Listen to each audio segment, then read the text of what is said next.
जय श्री राम। योगेश अनंत कालिका सभी सुनने वालों को प्यार भरा नमस्कार। मित्रों, अगर मेरा कंटेंट आपको अच्छा लगता है तो लाइक शेयर सब्सक्राइब करना ना भूले और हमें यूट्यूब पर जिंदा रखे। कल बात कर रहे थे गुर्रम कोंडा की।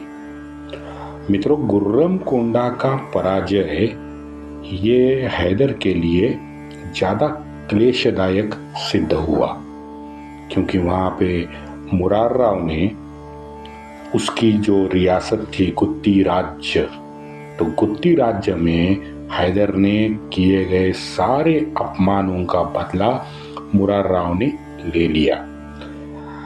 गुर्रम कोंडा का तो कल मैंने बताया कि अधमरे मोमिन को अक्षरशः घास चराना, मित्रों सचमुच ये अद्भुत घटना थी गुर्रम कोंडा की। लेकिन ये गुर्रम कोंडा की कहानी मित्रों यहाँ पे खत्म नहीं हुई। आप कर्नाटका में हो, 1770-71 के समय हो और गोपाल राव पटवर्धन को आप अनदेखा कर रहे हो ही नहीं सकता।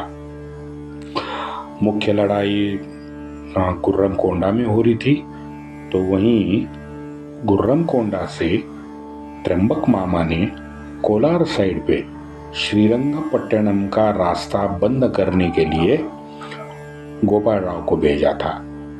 अब जन्मजात क्षत्रिय गोपाल राव वहाँ वो सिर्फ रास्ता रोक के तो नहीं बैठ सकते थे। गोपाल राव ने कोलार जिले में जैसे कदम रखा, वहाँ के दो निजाम के सरदार थे, चंद्रोजी जाधव और बालाजी भीमाराव। अब ये दो निजाम के सरदार वहाँ पे भड़क उठे कि भाई मराठों का गोपाल राव पटवर्धन यहाँ पे क्या कर रहा है। कारण भी वैसा ही है, क्योंकि मैंने आपको पहले ही बताया कि हैदर और निजाम इन दोनों ने एक साथ हाथ मिला लिए थे। अब चंद्रोजी जाधव और बालाजी भीमराव दोनों ने गोपाल राव के टुकड़ी पे हमला बोल दिया। मित्रों, मजाक देखो, दोनों तरफ से हर हर महादेव का उद्घोष हो रहा था। एक साइड पेशवा की थी, दूसरी साइड निजाम की थी। गोपाल राव के सामने अब ये दो नौसिख ही है, बताइए क्या कर पाते। हाँ, हमला तो किया, लेकिन थोड़ी ही देर में दोनों वहां से भाग गए। गोपाल राव भी कच्चा खिलाड़ी नहीं था और शीघ्र को भी तो था ही, मैंने आपको पहले ही बता दिया है। तो गोपाल राव ने उनको छोड़ा नहीं, उनके पीछे पड़ गया। अब ये निजाम के सेने में जो कुछ बचे कुचे सैनिक थे वो आगे भाग रहे थे, पीछे गोपाल राव और उनकी टुकड़ी भाग रही थी। आखिरकार आंग्राम के पास गोपाल राव ने उनको पकड़ लिया और उन दोनों का निर्णायक पराभव कर दिया। चंद्रोजी वहां से भागा, लेकिन बालाजी भीमराव आंग्राम के लड़ाई में मारा गया। गोपाल राव का शायद क्रोध थोड़ा सा ठंडा हो गया, तो गोपाल राव ने पकड़ा हुआ जो भी निजाम का युद्ध साहित्य था वो इकट्ठा बोरी में भर दिया और वो बोरी भरकर जो निजाम के सैनिक थे ना, उनके सर पे रखा और ये मार्च करते करते करते नजदीक के आंग्राम गांव में गोपाल राव ले गया। वहां पे बोरियां उतार दी और इसके बाद में गोपाल राव ने उन्हें ऐसे ही नंगा छोड़ दिया। मित्रों, कोलार जिले का हर एक थाना उस समय गोपाल राव ने जीत लिया था। अब जिसके लिए मामा ने उन्हें कोलार को भेजा था, कोलार जिले में भेजा था, वो तो काम गोपाल राव ने किया ही किया, कोलार भी अपने कब्जे में ले लिया। बताइए, गुर्रम कोंडा के विजय के बाद मित्रों इन दोनों का, यानी त्र्यंबक पेठे और गोपाल राव पटवर्धन दोनों का सभी जगह पे वाहवाही हुआ है। एक जगह पे वयोवृद्ध हमारे त्र्यंबक मामा, जो अत्यंत कठोर अनुशासित व्यक्ति थे, कर्तव्य दक्ष थे, श्री शिवराय के दिव्य संकल्पों को सर्वोच्च प्राथमिकता देने वाले त्र्यंबक मामा निस्वार्थी कर्मयोगी भी थे। अब जाहिर है, ऐसे अनुशासन प्रिय कठोर व्यक्ति को निंदा नालस्ती तो सहनी पड़ती है।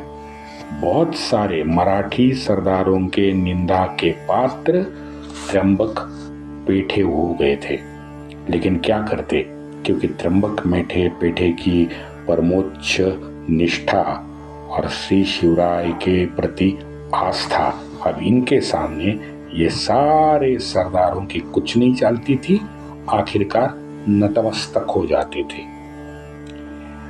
मित्रों, ये हमारे वयोवृद्ध त्र्यंबक पेठे मामा जिंदगी भर युद्ध भूमि में ही रहे हैं, जैसे गोपाल राव भी रहे हैं। गोपाल राव के पिता गोविंद राव, अब गोविंद राव जैसे पराक्रमी पिता का ये गोपाल राव जैसा पराक्रमी पुत्र भी 30-35 साल से आज युद्ध भूमि में ही था। ये हमारे पटवर्धन पिता पुत्र दोनों मनोभावे अपना क्षात्र धर्म निभाते आ रहे थे, और यही कारण है मित्रों कि जब गोविंद राव ने माधवराव पेशवा को अपने लिए एक स्थायी जगह मांग ली, तो तुरंत माधवराव ने मिरज सांगली की जागीर अपने ससुर जोशी के हाथ से निकालकर गोविंदराव पटवर्धन को दे दी। आप इससे समझ जाए कि भाई उनका स्ट्रेचर क्या होता होगा। अब इन दोनों को ये मालूम था कि पेशवा की सर्वोच्च प्राथमिकता हैदर का विनाश है। हम इन तीनों को देखो आप, त्र्यंबक पेठे, गोपाल राव पटवर्धन और माधवराव बालाजी भट्ट, ये तीनों के तीनों हमारे कोकण निवासी हैं। इन तीनों का मूल गांव कोकण ही है। तीनों बुद्धिमान थे, तीनों चाणाक्ष थे, और उसमें से एक पेशवा बना, अन्य दो सरदार बनो। लेकिन आप देखोगे कि इन तीनों की श्रद्धा, आस्था, निष्ठा और इन तीनों का निस्वार्थीपन जो है ये समान था। अब बीमारी की वजह से मैंने कल बताया आपको कि माधवराव पुणे लौटा था, लेकिन पुणे लौटने के बाद भी माधवराव वहां पे बीमारी का कारण बहाना बना के चुप नहीं बैठा था, वो अपना काम करने में जुट गया तुरंत।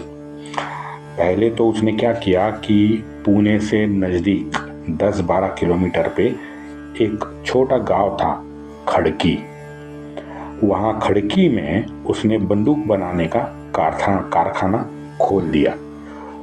मित्रों, यही है आज की खड़की की हमारी एम्यूनिशन फैक्ट्री, ये वही है।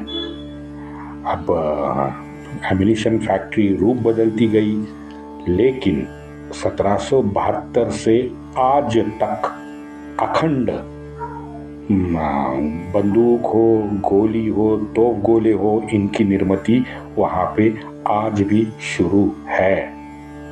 अंग्रेज़ों ने यही जगह पे अपनी बंदूकें, तोप गोले बनाना शुरू कर दिया था। अंग्रेज़ गए, स्वतंत्र भारत में आज यानी 2025 की मैं बात बता रहा हूँ, आज भी मित्रों राइफल हमारी 202 जो अमेठी में बनती है ना, वो 202 और AK-47 की गोलियां यहाँ पुणे में एम्यूनिशन फैक्ट्री में तैयार होती है। दूसरा माधवराव ने क्या किया? दूसरा माधवराव ने बिदनूर के जो आसपास के सारे घने जंगल थे ना, सभी जंगलों को काट के उनको समतल बना दिया।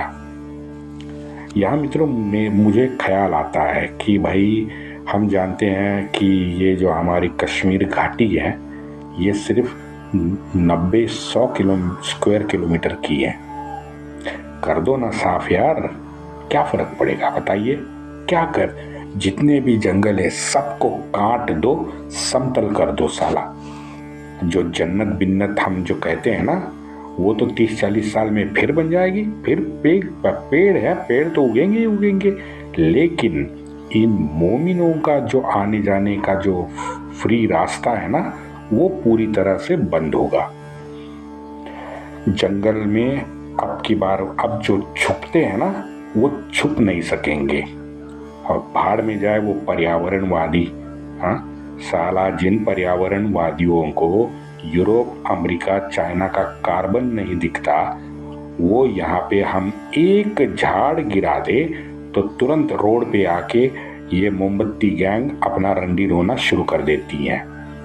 वैसे जाते जाते बता दूं कि वो जो ग्रेटा थनबर्ग आपको याद है, बिल्कुल ग्रेटा थनबर्ग और उसके 144 वोक भांड थे, उसके साथी थे।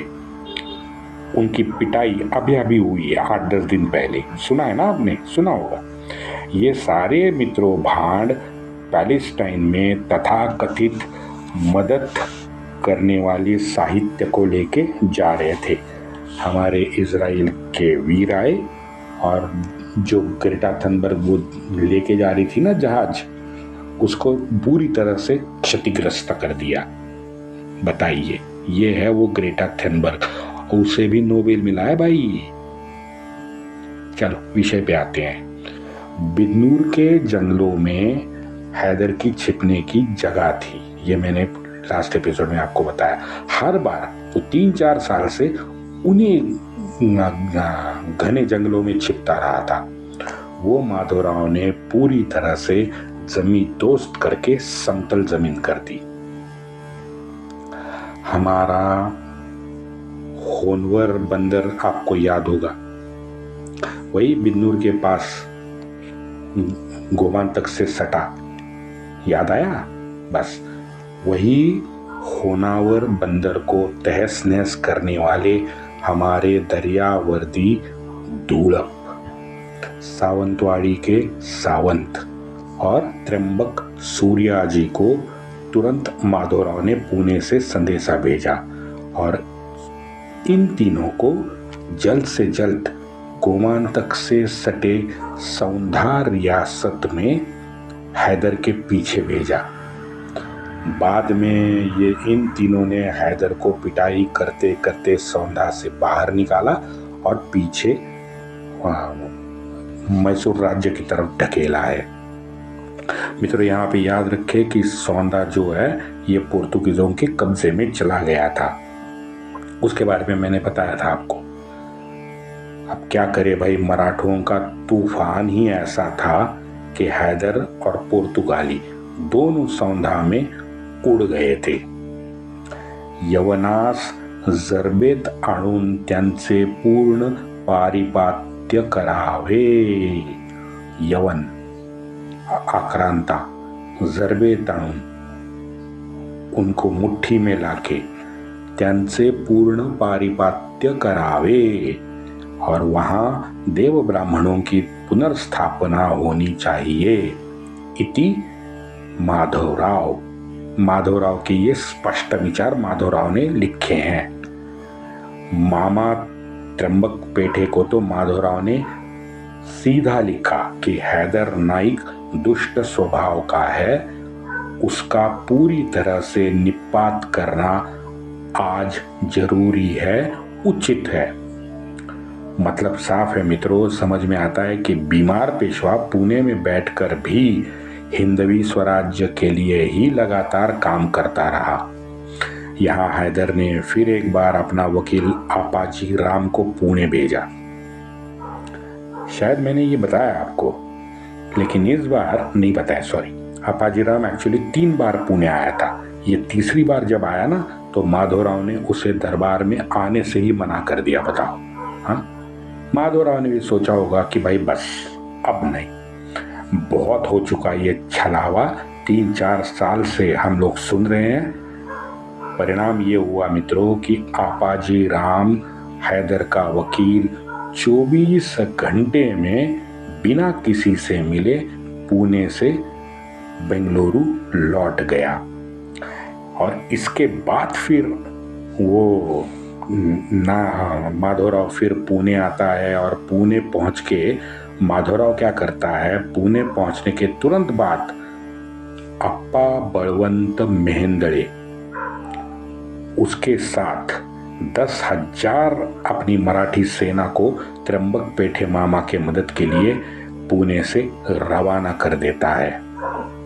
अप्पा बळवंत मेहेंदळे, मैंने पहली बार आपके सामने नाम लिया है। ये भी मित्रों एक महान मराठा क्षात्र धर्म जीने वाला योद्धा था।